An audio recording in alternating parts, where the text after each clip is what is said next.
YouTube.com/Tim Westwood TV.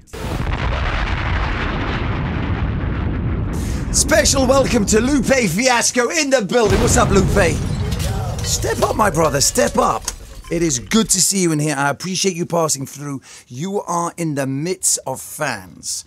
And when I say fans, I mean real, true fans who appreciate what you do out there and how you do it and what you stand for. I mean, when I arrived in the station, there was girls outside who have come as far from Holland. Did you meet them, by the way? Yeah. They'd come from Holland to be in your presence, man, just to reach out and express their appreciation of what you are and what you do as an artist, man. So I appreciate you coming in as we give it up for you, baby. Thank you, Pimp. Appreciate it. Thank you, sir. And the power is when there was talk of Leo Cohen delaying the release of your album.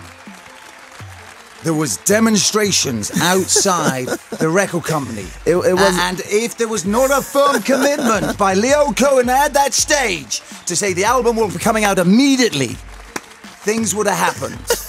There would have been a riot in Manhattan that day.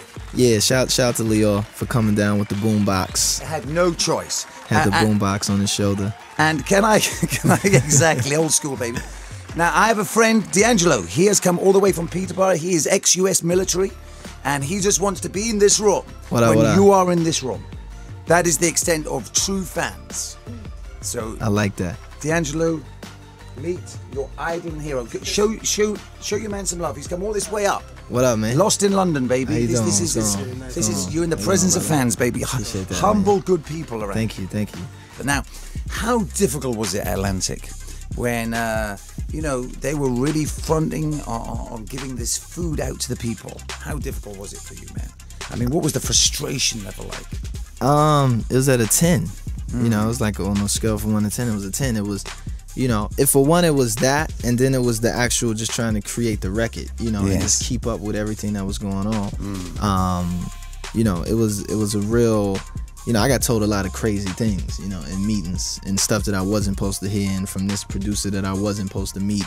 And it was just the things that were being said and the rumors and the truths that was flying around about, this album and, me not being a 360 artist and how that was affecting things. It was a real crazy space, and over 2-3 years, so it got to the point where me, I was just like, I don't even care, if you put the album out, you put it out. If you don't, you don't.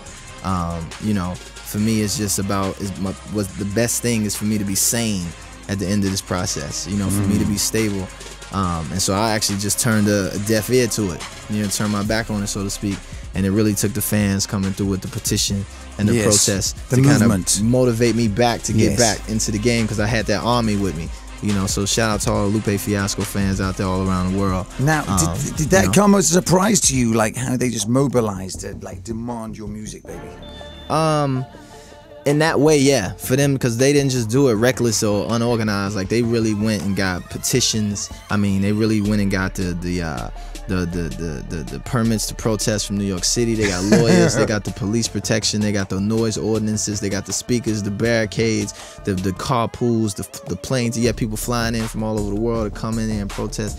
You got all these things, which it wasn't something that was like, yo, we just gonna go out there and it'd be reckless and disorganized. Exactly. Like, it was a real organized kind of situation. Go out and hang out, drink a few beers, and they was out there singing songs in unison, marching. It was crazy, crazy. So, again, shout out. This is the People's album. Lasers is the People's album. So. Now, last time we met, you came up the office.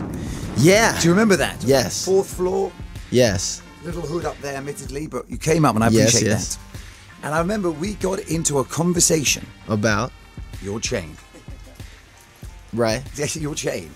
And we were joking. But the comments on the YouTube video took me very seriously. Yeah.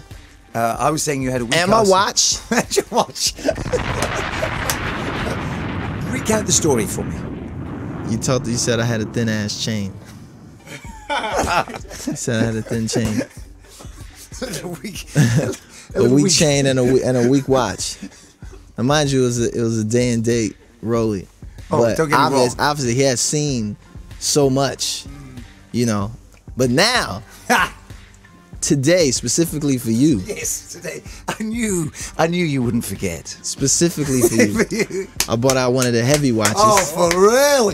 Can we have a? Can we see? I bought out a heavy watch specifically for you. Let's get the shine up on that, baby. Just one of the heavies. Oh man! Now let's really get the accurate description of the ice ringing off, the bling power of that joint. You know, multiple carats, Cartier, Santos. Nice and flooded for you, specifically for. And I rolled up my sleeve to the elbow, so there's no way that you could possibly miss it. Now, you know, before you got that watch out, I took my jacket off, and now because of the level of ice in here, the chill of the ice is making me put my jacket back on. That is a powerful wrist piece, kids.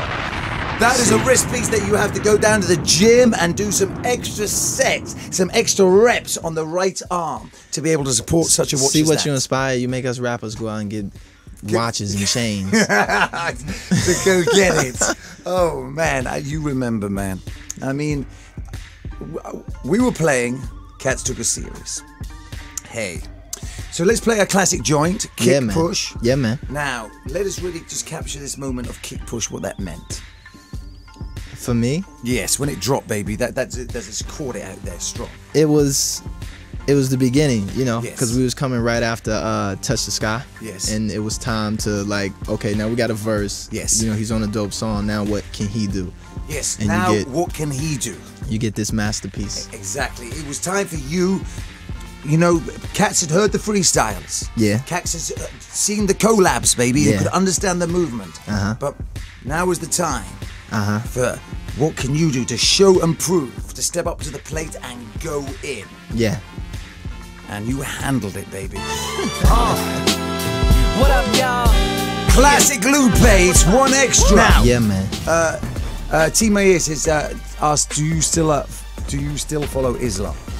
Yeah, I'm still, you know, I was born Muslim, you know, so I still follow Islam, you know, to the best of my abilities and the best that I can, just like every other Muslim out there. You know, yeah. That's getting a heavy cosign from D'Angelo. Ange10C, do you think lyricism is dead? Nah. Is it all just about beat selection today? Nah, the beat selection today is pretty crazy, you know, but it ain't as, and you can, I guess you can agree with me or not, the beats ain't as classic as they were. Like the beats is hard. And it's dope, but they run out. Like, you know, after a few months, you kind of like, you know, whereas back in the day, the beats would have, the classic record, the big classic record, had legs. You can still play it like right now. But, you know, Ross is nice, Drake is super nice, Tempa is nice. You know, we go all around the world, there's a bunch of nice MCs out there, so the lyrics are still living. You dig? Exactly. Now, one of your super fans in the building, D'Angelo, what question would you like to ask Lupe? Now, I know you're nervous, so handle your business. Come on, let's go in, kid. Oh, man. He's on blast right now. More so, I just want to know what was your goal with Lasers? What's the message you wanted to send out? You know, what exactly do you want your fans to receive from this album? And I guess 2 parts to that question. Is this really the last album? Well, first part. That is a concerned fan right now. Yeah, that is a concerned fan. That is not a casual fan. That is a concerned fan. A fan who wants to know. Second part first. Yes. No, this isn't my last album. I have to do more. How about that? I have no choice. Yes. Sigh of relief from D'Angelo. The first part, you know, Lasers, it stands for love always shines. Every time, remember to smile. So, you know, for me, it's always pushing some positivity, you know, in any way, in any format that I possibly can. You know, whether it's social commentary or, you know, just some nice lyrics, you know, to so you to impress your friends with, so to speak. But you know, it's a very powerful album. You know, I think that when people finally get it and ingest it, you know, and even if you just look from the songs we've done thus far, such as Show Goes On and Words I Never Said, it's a very big album. You know, so it should be good. I hope you enjoy it, Pimpin'. From me to you, I hope you thoroughly enjoy it when you get it. You know, I already enjoyed the 2 singles. My man, cool. Appreciate my that. Man. Appreciate it. Oh man, the vibe is definitely strong. We are gonna rock. Let's take it back to a classic right now. If you are How inspirational is this, brother? Is this not feel good? then have no fear. Yeah. this not feel so good? Super good. It's the cool right there. That's the cool, baby. I got word. This just in. Lasers March 7th is what you March said, right? 7, baby. Lasers Shout out to March Mel, 7. handling business right now. Yeah, a fresh, cool young Lupe. YouTube.com/Tim Westwood TV.